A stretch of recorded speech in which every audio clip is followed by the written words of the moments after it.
Hello MSc, welcome back to my channel. आज का हमारा टॉपिक रहने वाला है overtones, combination band and Fermi resonance. हम इन तीनों टॉपिक के बारे में थोड़ा थोड़ा देखेंगे। ये बहुत ज़्यादा इंपॉर्टेंट टॉपिक है, तो आज हम इनको कंप्लीट करेंगे। अगर आप नए हैं तो मेरे चैनल को सब्सक्राइब करें, और अगर आपको मेरी वीडियोस अच्छी लगती हैं तो please like, share and comment.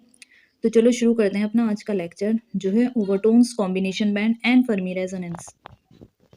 The nuclei in a polyatomic molecules do not always vibrate in a simple harmonic manner. There arises anharmonicity in molecular vibration. ये कह रहा है जो पॉलीएटॉमिक मॉलिक्यूल्स होते हैं उसके न्यूक्लियाई में हमेशा ही सिंपल हार्मोनिक मैनर में वाइब्रेशन नहीं होता। इसकी वजह से इसमें एनहार्मोनिसिटी अराइज करती है उसके मॉलिकुलर वाइब्रेशन में। The harmonic vibration give rise to 3n-5 और 3n-6 फंडामेंटल वाइब्रेशनल फ्रीक्वेंसी। जो सिंपल हार्मोनिक वाइब्रेशन होती हैं वो 3n-5 या 3n-6 फंडामेंटल वाइब्रेशन फ्रीक्वेंसी को अराइज करती हैं, whereas anharmonic vibration give rise to so called overtones and combination frequencies या बैंड्स। बल्कि जो एन हार्मोनिक वाइब्रेशन होती हैं वो हमें ओवरटोन्स और कॉम्बिनेशन बैंड या फ्रीक्वेंसी देती हैं। ये था थोड़ा बेसिक कॉन्सेप्ट कि ओवरटोन्स और कॉम्बिनेशन बैंड कहाँ से बनते हैं और कहाँ से अराइज होते हैं।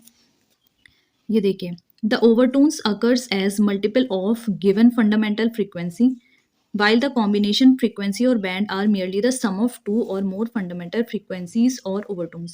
ये कह रहा है जो ओवरटोन्स होंगे वो मल्टीपल होते हैं जितना भी फंडामेंटल फ्रीक्वेंसी दिए होते हैं, जबकि जो कॉम्बिनेशन फ्रीक्वेंसी या बैंड होते हैं वो दो दो या दो से ज़्यादा फंडामेंटल फ्रीक्वेंसीज या ओवरटोन के सम होते हैं। ये एक मेजर डिफरेंस है ओवरटोन और फंडामेंटल बैंड्स में।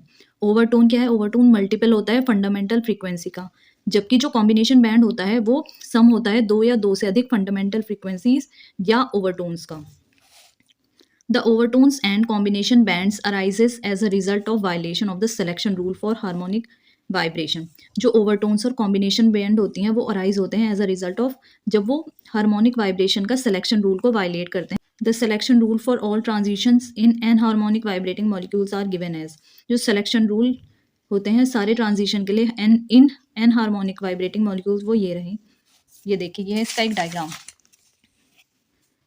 ये है ओवरटोन्स का डायग्राम। ये है एनर्जी।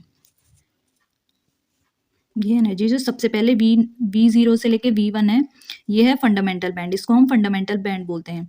जो V0 से लेके V2 तक है इसको फर्स्ट ओवरटोन बोलेंगे। जो V0 से लेके V3 तक है इसको हम सेकंड ओवरटोन बोलेंगे, और जो V0 से लेके V4 तक है उसको हम थर्ड ओवरटोन बोलेंगे। और ये ऐसे ही रहती है आगे तक भी, जितना भी V होगा। ये देखिए, ये V0 से V1 होगा फंडामेंटल बैंड, V0 से V2 क्या देता है? फर्स्ट ओवरटोन, V0 से V3 देता है सेकंड ओवरटोन, और V0 से V4 देता है थर्ड ओवरटोन। ये है कॉम्बिनेशन बैंड का डायग्राम। ये देखिए, V0 ये है V1, ये है V0 डैश और V1 डैश। ये है E1 एनर्जी, ये है E1 डैश एनर्जी। तो V0 से लेके V1 तक ये है 1400 सेंटीमीटर इनवर्स, और इसकी है 750 सेंटीमीटर इनवर्स। जैसे कि हमें पता है कॉम्बिनेशन बैंड्स क्या होते हैं। कॉम्बिनेशन बैंड्स होते हैं सम ऑफ टू ओवरटोन्स या सम ऑफ टू या मोर फंडामेंटल फ्रीक्वेंसीज। तो हम सम ऑफ टू एनर्जीज करेंगे तो E2 equals to E1 plus E1 dash. तो कॉम्बिनेशन बैंड क्या हो जाएगा? इसकी है 1400 और इसकी है 750 सेंटीमीटर इनवर्स। तो टोटल आ जाएगा 2150 सेंटीमीटर इनवर्स। ये देखिए, पहली V0 से V1 थी फंडामेंटल फ्रीक्वेंसी 1400 सेंटीमीटर इनवर्स, और ये दूसरी थी V0 डैश से लेके V1 डैश फंडामेंटल फ्रीक्वेंसी। इसकी वैल्यू थी एनर्जी की 750 सेंटीमीटर इनवर्स। तो इसका सम हम करेंगे तो 2150 सेंटीमीटर इनवर्स आ जाएगा। ये आप ज़रूर लिख के आइएगा। ये इसका एक डायग्राम है। अब हम देखेंगे फर्मी रेजोनेंस। फर्मी रेजोनेंस क्या होता है? ये है इसका एक डायग्राम। तो चलो शुरू करते हैं। Fermi resonance is the resonance between the fundamental frequency of absorption of one functional group with overtones और combination bands of another functional group within the molecule. Fermi resonance एक रेजोनेंस होता है किन दो के बीच fundamental frequency of absorption of functional group, एक functional group के फंडामेंटल फ्रीक्वेंसी और दूसरे फंक्शनल ग्रुप के ओवरटोन या कॉम्बिनेशन बैंड के जो बीच की रेजोनेंस होती है उसको हम फर्मी रेजोनेंस कहते हैं। ये देखिए, ये देखिए, ये है इसका डायग्राम। ये है पहला फंक्शनल ग्रुप, ये है दूसरा फंक्शनल ग्रुप। इसकी है E1 एनर्जी V0 से लेके V1 तक, ये है फंडामेंटल फ्रीक्वेंसी। और ये है दूसरे फंक्शनल ग्रुप की V0 से लेके V2 डैश, ये है फर्स्ट ओवरटोन। तो इसमें क्या है, E1 equals to E2 dash हो जाएगा। ये देखिए, ये हम ऐसे समझेंगे। सबसे पहले लेंगे हम इसका 1400 सेंटीमीटर इनवर्स, इसकी वैल्यू है V0 डैश से लेके V1 डैश से जो है फंडामेंटल फ्रीक्वेंसी, उसकी वैल्यू है 1400 centimetre inverse.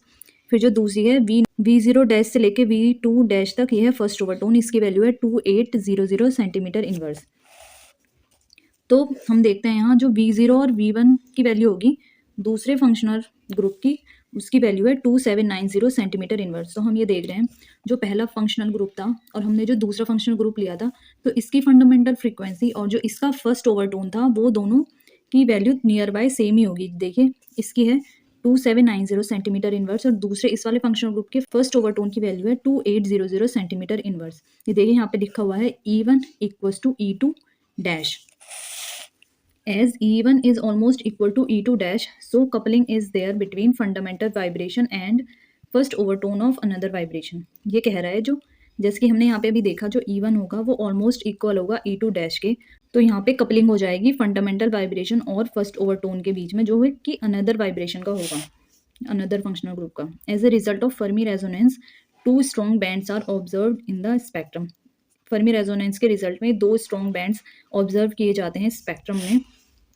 Fermi resonance results in the splitting of two vibrational bands that have nearly the same energy and symmetry, and this is known as Fermi doublet. Fermi resonance में क्या result करता है, वहाँ पे दो vibration band की splitting होती है जिनकी एनर्जी सेम होती है और सिमेट्री भी सेम होती है। इसी वजह से हम इसको फर्मी डबलेट कहते हैं। ये देखिए, इन दोनों को हम फर्मी डबलेट कहेंगे। तो ये था फर्मी रेजोनेंस। फर्मी रेजोनेंस का मीनिंग ये होता है कि अगर हम दो फंक्शनल ग्रुप ले रहे हैं, एक ये अलग, एक ये फंक्शनल ग्रुप है, एक ये सेकंड फंक्शनल ग्रुप है, तो इसकी जो फंडामेंटल फ्रीक्वेंसी होगी वो दूसरे वाले के फर्स्ट ओवरटोन के इक्वल होगी।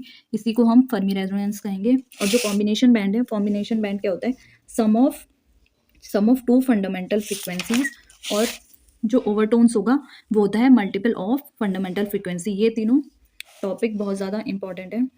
होप आपके लिए लेक्चर यूजफुल होगा।